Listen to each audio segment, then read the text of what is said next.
Hello, everyone, and welcome to the Face Your Ears podcast. My name is Justin Hoshella, and I'm joined with Rich Bozick. Rich, how are you doing today?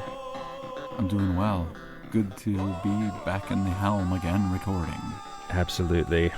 What's going on? How's recording life these days? Good. I'm working on a song with a client right now. Production is going well, and just waiting for some additional vocals to get recorded, some harmonies and improvisations and things like that. And it's great. It's more of a pop kind of song, I think, and enjoying the process and really enjoying working with this client. All good. Excellent. Just wanted to let everyone know, if you like what you're hearing and you're enjoying our podcast, we encourage you to please share it with your friends, share it with other musicians, other people who might just want to know more about recording or might be interested in the topics we're discussing. So please post it on your social medias, email people, text people, tweet people. Yeah. Send them a letter. I don't know. Yeah. If someone sent me a letter with a link to a podcast and said, you have to listen to this, it was handwritten, I might do it. I mean, that's pretty compelling. I mean, that takes a lot of effort. But speaking of social media and sharing and so forth, we want to hear from you. And so whether that's telling us what you think of the podcast or ideas that you have about topics we could cover or that you want to hear more about, let us know. So you can hit us up through Instagram or Twitter or X, I guess it's called now. I don't know. It's all confusing. So if you want to X someone, yes. X us, I don't know. Or you can, send us an email, whatever you'd like. But we'd love to hear from you, whether it's ideas about the podcast or thoughts that you have on the shows we've done in the past. Hold on. I just heard a little ding there. Is that someone reaching out to us right now as we're recording this? Oh? They were reading our minds. Oh, it's just junk mail. But anyways. Rich, anything to let our guests know about that they might be interested in? Yes, absolutely. So Justin and I have been mixing it up with the way we've been putting together the format for the podcast, and I think we are ready to have our first guest on the podcast soon. That's all in the works. So, Rich, why are we here today? That's an excellent setup. Today, we are here to talk about why we are doing what we are doing. I guess more specifically, the question we want to pose is for those of you out there writing and recording and going through the whole process to bring your art to life. Why? Why are you doing it? What is your intention? And we want to toss around some ideas today and wax philosophical on that. That is a very, I think, meaningful topic for us to dig into, especially after last episode talking about AI, because it can feel very defeating, frankly, to think about how somebody could go to a website, even today, and very easily put together music for whatever project they're working on. And so it seems kind of defeating, like, oh, what's the point, and that sort of thing. But I think that music and humanity transcends all of that. Rich, why are you doing what you're doing? What is your intention as a musician?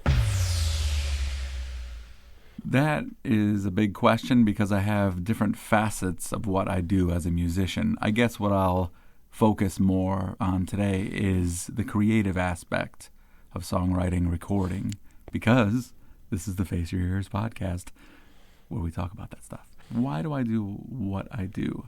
Well, obviously, I've reached a place in my life where I have steady work. I'm able to pay the bills, able to support the family. And my intention for doing what I do as a creative person, as an artist, as a songwriter, as a performer, all of those things has evolved. When I first started, it was, as everyone has this dream of they want to make it big, they want to do big things and great things and have a lot of people notice what they're doing and make a big impact.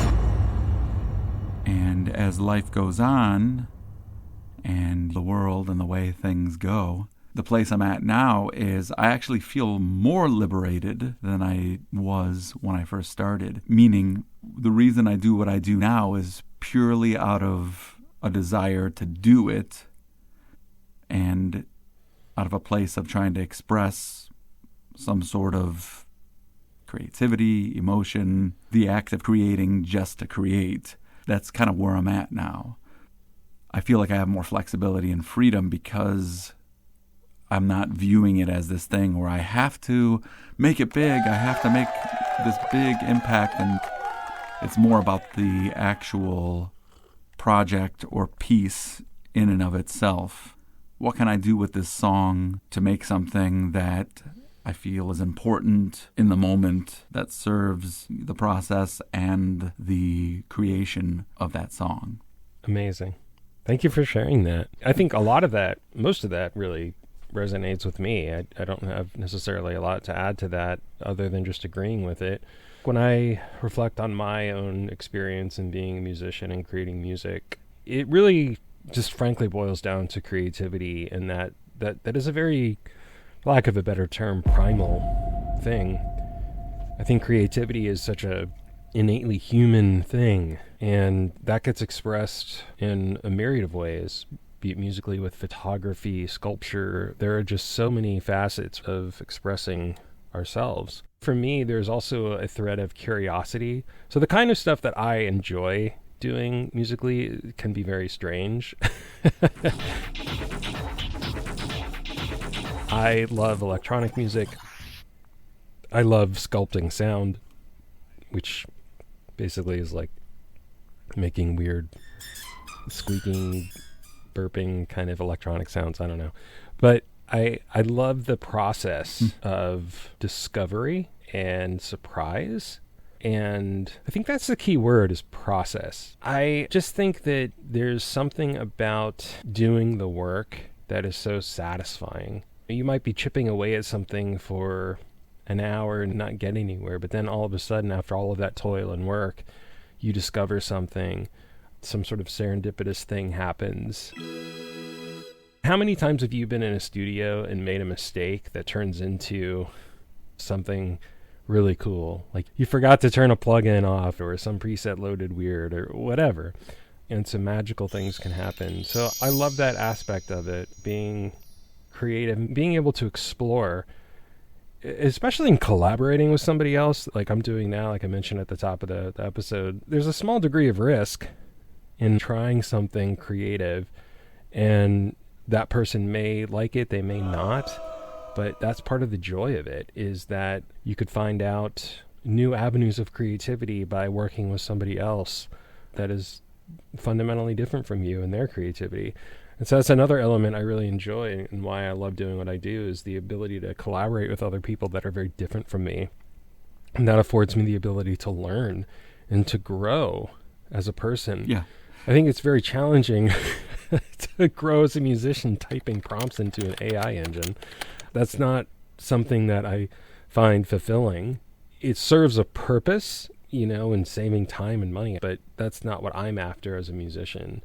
It's a very personal journey, and I thrive in that space of discovery, of trial and error, of learning, of just practicing and honing a skill to sharpen it and get better and better, because the better you get at a skill, the more you're able to discover, the more that creativity flourishes. And it's like this never-ending energy that just perpetuates throughout your life. That's my answer.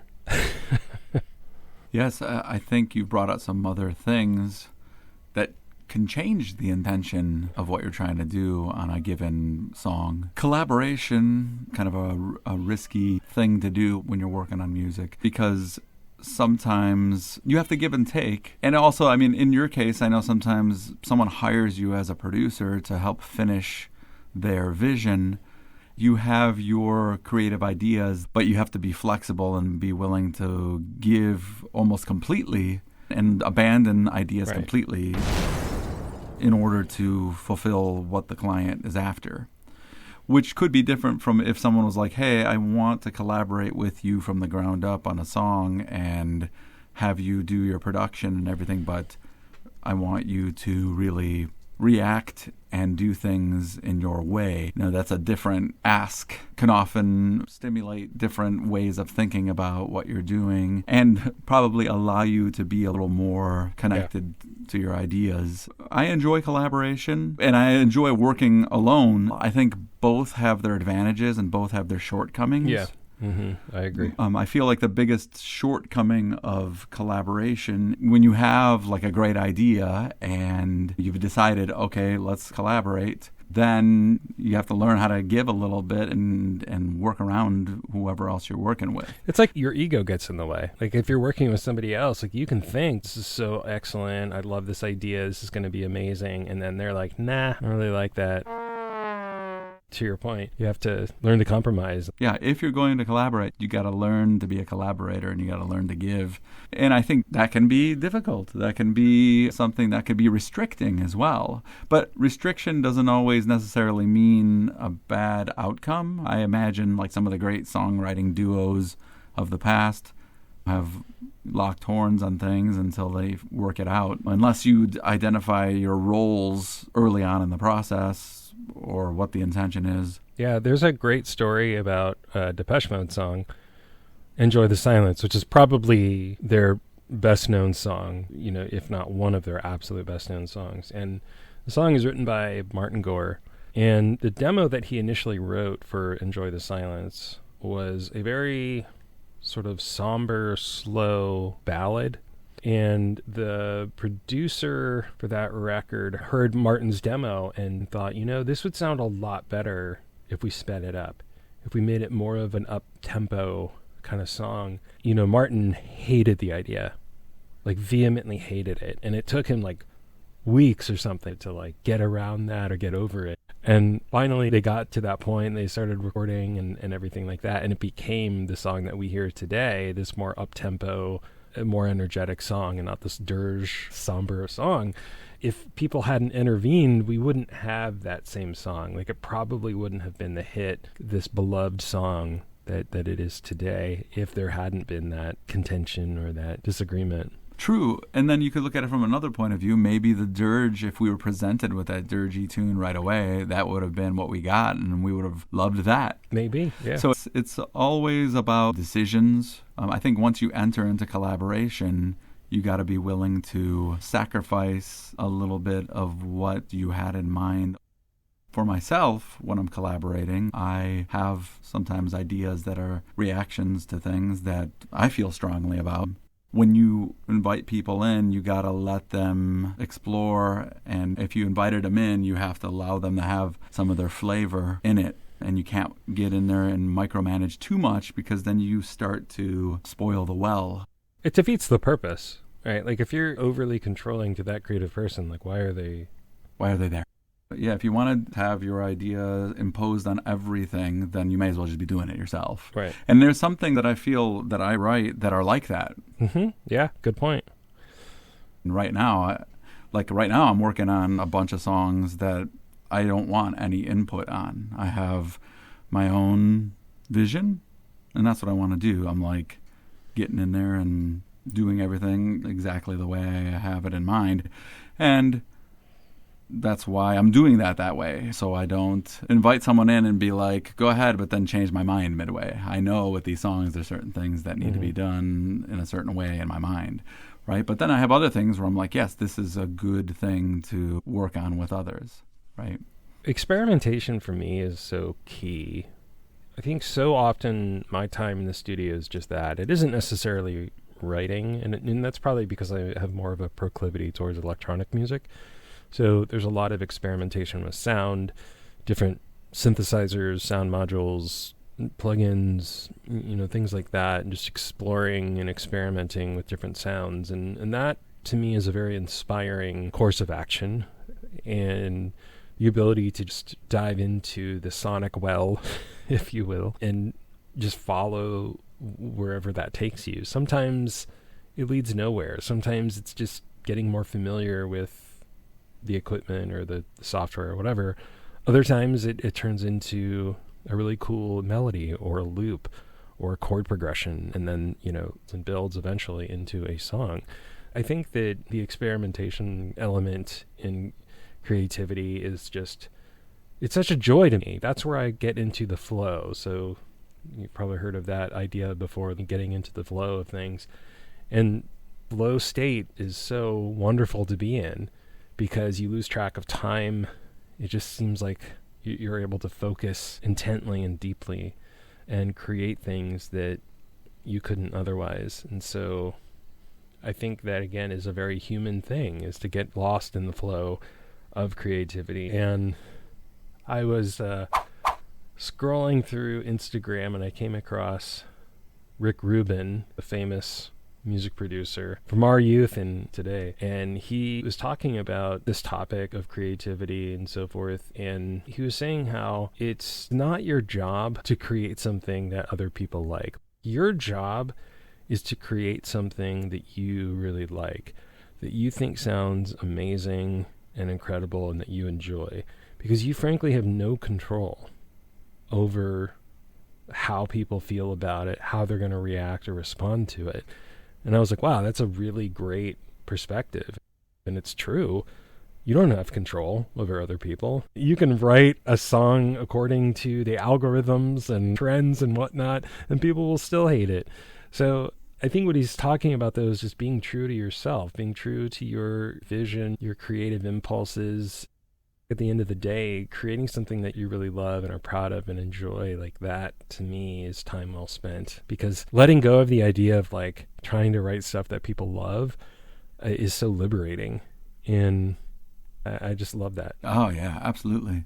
Different people have different intentions with regard to what they feel the function of their music will be. For example, some people write because they want to put it out for sync licensing and they want to get into those movies and commercials and whatnot, with the idea of either being able to say, my song's in a movie.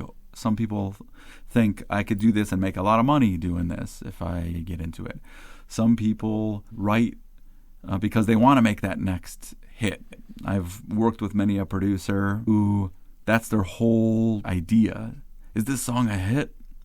And they might look at what, I guess, formulaically could have constituted a hit based on what, I guess, people have analyzed with regard to length and structure and whatnot.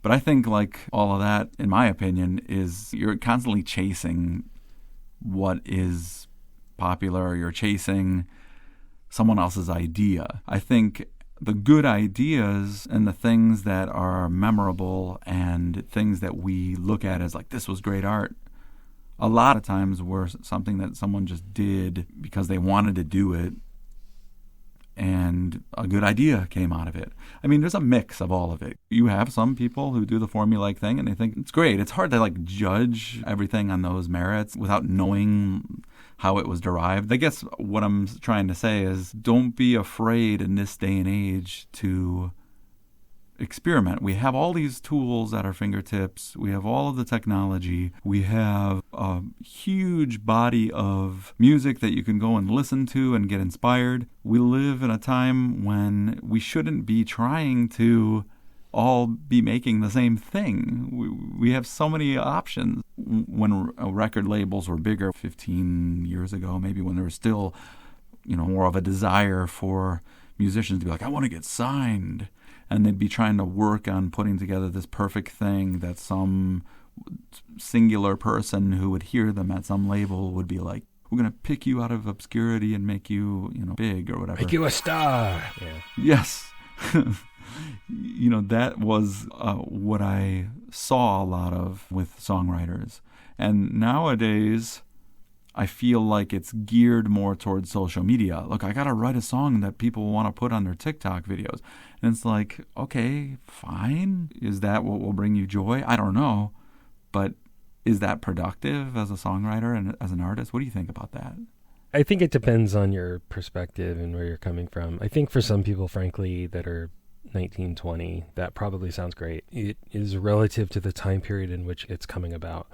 So I think, frankly, it sounds abhorrent to me But I'm 42 years old. I wish the world were a different way, but I guess that's just me longing for a different era, like you spoke about with record labels and making it, and that just doesn't exist anymore. And so the new version of quote making it is writing that TikTok viral song that people put into their 15-second video over and over and over again. You know, from my point of view, it's sort of depressing, but from from other people's point of view, they probably think it's great, yeah, and they're striving for that. Well, the whole intent with social media seems to be a numbers game of, I got a lot of people to like what I'm doing. Sure. And I know there's a desire for people to have what they're doing appreciated. Like everyone likes that with everything, right? If you cook a good meal, you hope that people like it. It's getting to a point of where that's all it is. I can't say all. It's hard to say all with any of this. And there are other good artists doing things out there where they're not concerned with that. But there are a lot of people who are doing it that way too. Well, I think the problem you're driving at is saturation. Like the difference between, say, the music scene with like 1992, you know, when Pearl Jam and Soundgarden, Nirvana are exploding, is the market saturation was a fraction of what it is now. The reach of the average regular person was virtually zero. Whereas today, with social media and AI, their reach is nearly infinite. So these big bands that really made it back in the day had this engine of a record label marketing them, getting them into recording studios and like all of that stuff. It's interesting. None of that stuff is even relevant anymore. Like getting into a recording studio, sure, that's nice, but it's fun. They're nice spaces, but not necessary. But you can do it in your bedroom or in your home studio and get just as good of a output, and then turn over to your MacBook Air and, you know, load it up to YouTube, Instagram, and have the reach with zero cost. Yeah, and X. The landscape has just totally changed, and I think with that, again, the values of the people have changed with it. I mean, our values are different from those before us. The fact that you and I are okay with recording it at home. Yeah. People before us would balk at that. Yeah. I bet there's like studio guys, if they even are listening to podcasts, and lo and behold, our podcast would be like, well, you guys can't get the sound that you'll get in my booth, you know, or whatever. You know, yeah. So. My tube amps are that whole. Yeah. And they might be right to some degree. I mean, we won't be able to get that kind of sound, maybe. They might be right. But the thing is, the majority of people today either can't hear it or they don't care. Yes. And that's why we had the AI episode. And that's why we're all doomed. Cue the Terminator music. But we could go down a huge rabbit hole with all of this. It's just interesting to reflect on this because there is such a fever pitch of change with things like AI and the technology we have today that really does force you to stop and ask that question. Why are we doing this? What is my real intent behind it? Begs the question, like, are you realistic about your investments? So just speaking in more practical terms, like in terms of time and money and that whole overall investment, what are your thoughts on that, Rich, when you think about that more practical element? Yeah, I guess intention would clearly intertwine with that. If your intention is, I just want to make a few songs that I could post on SoundCloud, have fun with, and share with friends, the barrier to entry and the level of quality might vary depending on what you're trying to do. You might not need to go crazy and buy a high-end microphone. You might not need to spend any money to go into a studio or hire someone. Granted, there are people who have deep pockets who could do all those things even for a casual adventure. But on average, that's something you got to think about. Yeah. That you're putting into it makes sense with what you're trying to do with it. And then also the amount of time you're putting into stuff. It depends. If people like you like the process, then it's a joy to sink the time into, I mean, obviously depending what you're doing. I mean, you know, 5 hours of EQing versus 5 hours of just 5 arranging and just those are some of my thoughts. What do you think? It's relative. What is realistic for you in terms of time, in terms of money? My personal approach is just to do what I love doing. And this is going to sound very hokey, but like letting the universe sort of sort it out. not killing myself to do things, but like really understanding what it is I want to do and what I enjoy doing and who I enjoy working with, and just focusing on those things in the way that it's supposed to unfold, and not trying to force anything, and not trying to over-engineer anything. Just focusing on my values, focusing on my reasons for doing it. If I'm not enjoying it, why am I doing it then, Justin Hoshella. What? Justin Hoshella, this is the universe. Hi. Calling. Universe. Are you there? Why are you always just putting it on me? Because you're so mighty and powerful, universe. You know more than I do in your infinite wisdom. Why do you always leave it up to me? I've got enough to worry about. Can't you make the decision for once? Do you think I really need to be dealing with your recording projects? I've got hurricanes to deal with here. You do have this whole existence thing to worry about. But I feel like my job is to find the joy in it and just let it unfold from there. That sounds very hippy-dippy in a sense, but that's where I'm at personally right now, is just not trying to over-engineer anything and not trying to force anything. I find that when you try and force something, it usually doesn't feel good and it doesn't work.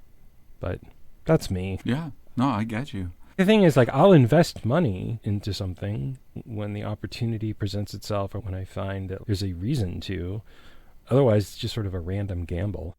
Buying a piece of gear or like investing in marketing or something like that. Well, your intentions are different now. You aren't that 22-year-old who's trying to make it. You're in a different place. Yeah, that's the thing I would hope our listeners are taking away, is that like there isn't one answer. There's only your answer.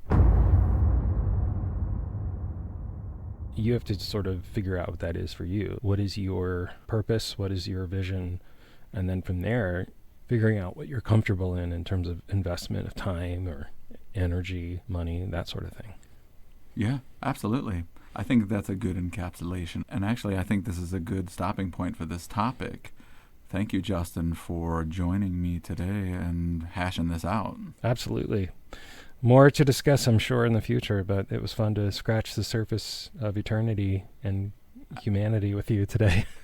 Absolutely. There's more on this topic, I have a feeling, as with the AI topic, which we will get in later episodes of the podcast. In fact, this entire episode is created with AI. Neither Rich or I is actually recording ourselves. We just type this all into an AI algorithm, and we're a self-aware AI who's coming out with it right here. We have a Guilty Conscience app installed.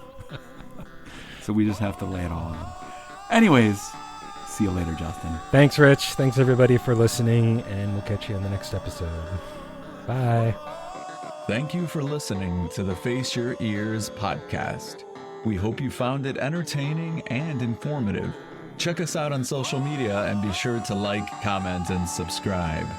For more information related to our podcast, head on over to www.faceyourears.com. Links can be found in the show description. And remember, whether you're a musician just starting out or a seasoned professional looking to talk shop, it's time to face your ears.